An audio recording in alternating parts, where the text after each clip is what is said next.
उन्हाळा सुरू व्हायला लागलेला आहे आणि उन्हाळा म्हटलं की कैरीचं लोणचं हमखास होणारच. पण उन्हाळ्यामध्ये काय होतं माहितीये का, लिंब खूप महाग होतात. मग त्याच्या अगोदरच शहाणपणानं लिंबाचं लोणचं अगोदर केलं कधीही चांगलं. त्याच्यामुळेच आहे ना, आज मी तुमच्या बरोबर अगदी सोप्यातली सोपी पद्धत, तीही पारंपरिक बरं का, खूप जास्त त्याच्यामध्ये असा कॉम्प्लिकेशन्स नाहीयेत की हे असं करा तसं करा तसं करा. अगदी सोप्या पद्धतीनं मी तुमच्या बरोबर आहे ना आज लिंबाचं लोणचं शेअर करणार आहे. आणि या रेसिपीमध्ये मी ज्या काही महत्त्वाच्या गोष्टी सांगितलेल्या आहेत की नाही, त्या जर तुम्ही अगदी जशाच्या तशा फॉलो केल्या ना, तुमचं लिंबाचं लोणचं कधीच खराब होणार नाही. चला तर मग पारंपरिक पद्धतीनं हे लिंबाचं लोणचं कसं तयार करायचं ते पाहूयात. आता एका बाउलमध्ये पाणी घेतेय. या पाण्यामध्ये आपल्याला 2 चमचे मीठ टाकून घ्यायचंय.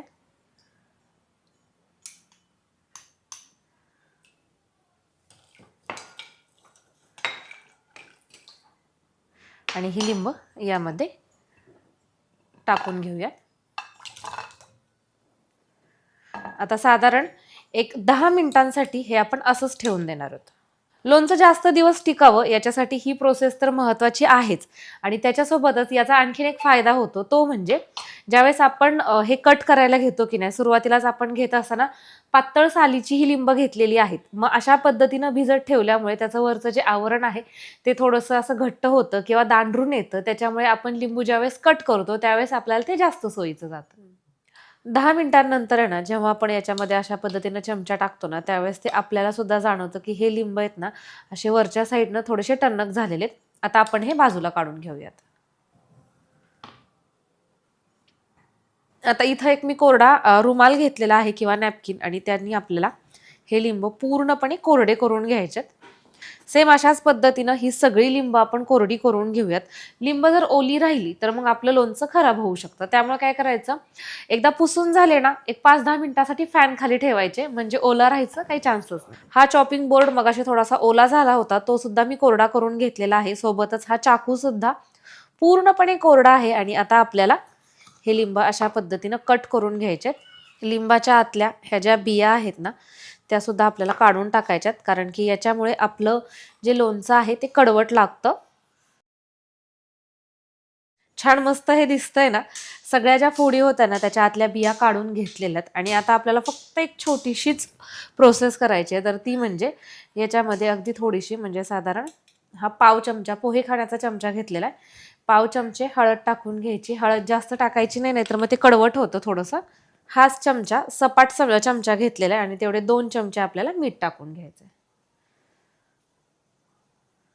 इथं मी हा कंटेनर घेतलेला आहे, हा काचेचा घेतलेला आहे, आणि पूर्णपणे हा सुद्धा कोरडा आपल्याला घ्यायचा आहे. शक्यतो काचेचीच एखादी भरणी किंवा अशा पद्धतीचा डब्बा घ्यायचा. याच्यामध्ये हे टाकून घेते, म्हणजे आपल्याला हलवायला, मिक्स करायला जास्त सोयीचं जाईल. याचं हे झाकण लावून घेते. हे ना असं हलवून घ्यायचं. याच्यामुळे काय होईल, टाकलेलं मीठ आणि हळद व्यवस्थितरित्या सगळ्या लिंबाच्या फोडींना लागेल.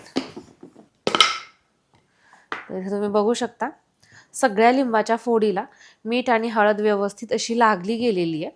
हे लोणचं करण्याची जी पारंपरिक पद्धत आहे ना, त्या पद्धतीनं आपण हे लोणचं करणार आहे. तर त्याच्यासाठी आपल्याला काय करायचंय, जवळजवळ 15 ते 20 दिवस हे आपण असंच मुरायला ठेवणार आहेत. आणि रोज न चुकता आपल्याला एकदा हलवून घ्यायचंय, म्हणजे खालच्या फोडी वर, वरच्या फोडी खाली असं करायचंय. तर आता आपण हे 15 ते 20 दिवसांनंतर चेक करूयात. याला मी रोज हलवणार आहे.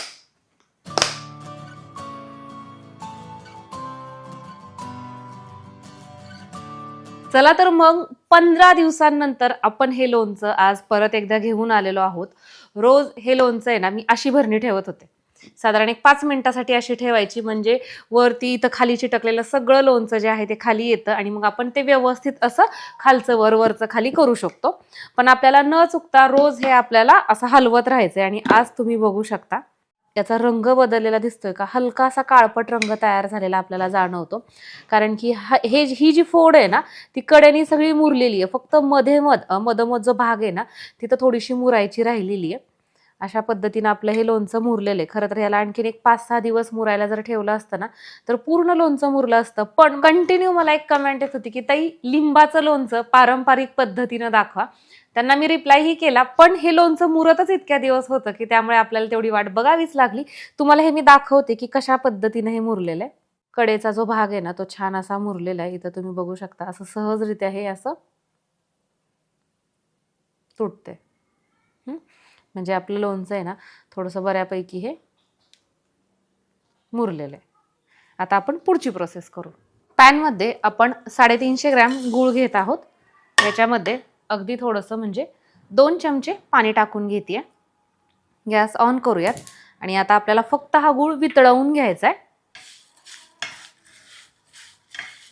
आपल्याला लोणच्यासाठी लागणारा एक मसाला तयार करतोय. त्यासाठी आपण 2 टेबलस्पून बडीशेप घेतलेली आहे, 1 टेबलस्पून जिरं आणि याच्यामध्ये 15 काळी मिरी. खूप जास्त गरम करायचं नाहीये, फक्त बडीशेपचा, जिऱ्याचा, काळी मिरीचा असा सुगंध रिलीज झाला ना की गॅस बंद करून टाकायचा. बऱ्यापैकी हे सगळं गरम झालेलं आहे. आता मी गॅस बंद केलेला आहे. याला असंच आपण थंड होऊ देऊयात. आपला जो गूळ आहे ना तो छान असा वितळलेला आहे. तरी हलके असे गुळाचे खडे आहेत ते देखील वितळतील. आता या स्टेजला आपण याच्यामध्ये टाकत आहोत 1/4 टीस्पून हिंग, धणा पावडर 1 टीस्पून, ओवा पाव टीस्पून असं हातावरती क्रश केलेला आणि सोबतच ही लाल चटणी घरगुती पद्धतीने तयार केलेली तुमच्या हिशोबाने तुम्ही टाकू शकता. मी 1 चमचा टाकलेली आहे. हे सगळं व्यवस्थित असं हलवून घेऊयात. याच्यामध्येच आपल्याला थोडंसं मीठ देखील टाकून घ्यायचं आहे. लिंबामध्ये सुद्धा आपण मीठ टाकलेलं होतं. मी इथं आपलं रेग्युलर मीठ टाकलं, याच्याऐवजी तुम्ही काळं मीठ देखील वापरू शकता. आता गूळ जो आहे तो पूर्ण वितळलेला आहे आणि आता आपल्याला हे मिश्रण पूर्ण थंड करून घ्यायचं आहे. लोणचं तयार करत असताना आपण याच्यामध्ये आपली स्पेशल अशी धना पावडर वापरलेली आहे. सोबतच घरगुती पद्धतीनं डंक्यावरती तयार केलेली लसणाची लाल चटणी सुद्धा.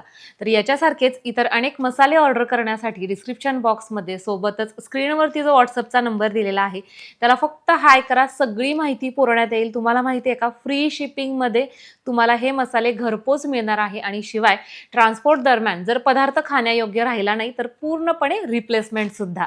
वाट कशाची बघताय, आत्ताच आपले मसाले ऑर्डर करा. आता इथे एका मिक्सरच्या भांड्यामध्ये आपण मगाशी जे भाजून घेतलेले मसाले आहेत ना ते असे फिरवून घेऊयात. खूप जास्त ही पूड करायची नाही, थोडंसं खरबरीत अशा पद्धतीने हे फिरवून घेणार आहोत.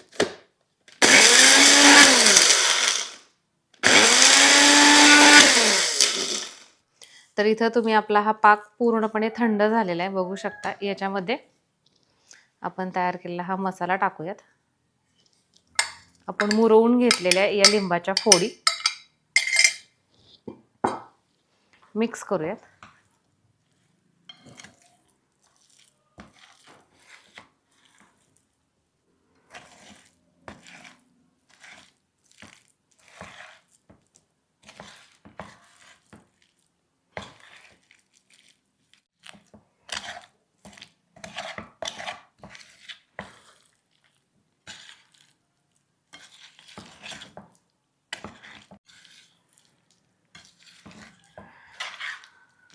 मग असे आपण पाकामध्ये निम्माच मसाला टाकून घेतलेला होता.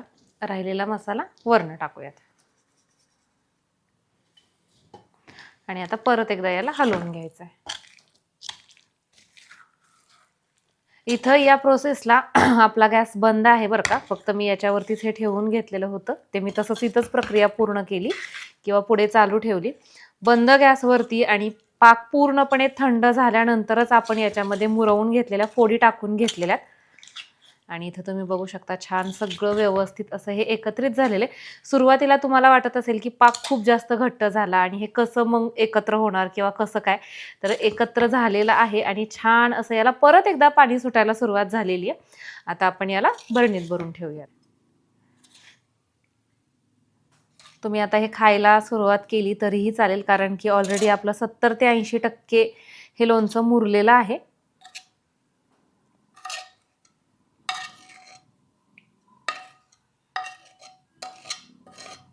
तर दिसतंय ना अगदी परफेक्ट असं आपलं हे लिंबाचं लोणचं आणि खायला सुद्धा तशाच पद्धतीचं हे लागतं बरं का.